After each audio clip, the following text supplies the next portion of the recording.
আসসালামু আলাইকুম এভরিওয়ান, আপনারা দেখছেন গরিব ঘরের রাজপত্র এপিসোড 34 এবং 33 নম্বর এপিসোডে আপনারা দেখেছিলেন আসলে মেঘলা কে।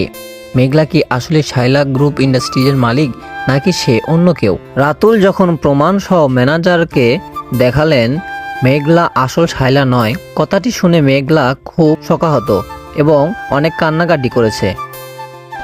সে কেন মিথ্যা কথা বলছে? টাকার জন্য। তার তো টাকা নেই। একথা শোনার পর মেঘলা অনেক বিস্মিত হয় এবং রাতুল যখন ম্যানেজারকে সব প্রমাণ দেয় তখন ম্যানেজার মেঘলাকে তাড়িয়ে দেয় এবং চলে যেতে বলে। মেঘলা খুব শোকাহত অবস্থায় বাড়ি ফিরে যায় এবং সে পুরো ঘটনাটি তার বাবা মাকে খুলে বলে। তখন এই কথা শুনে তার বাবা মা চমকে যায়।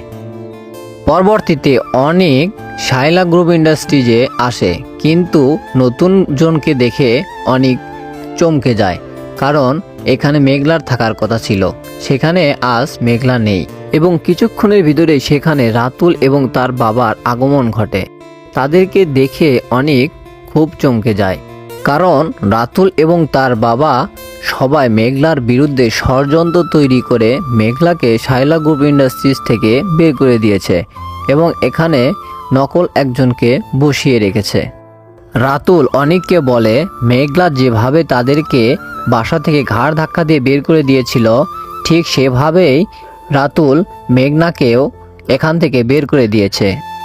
এ কথা শোনার পর অনেক রেগে যায় এবং অনেক তার প্রতিশোধ নেওয়ার জন্য রাতুলকে চুটকানি দেয়।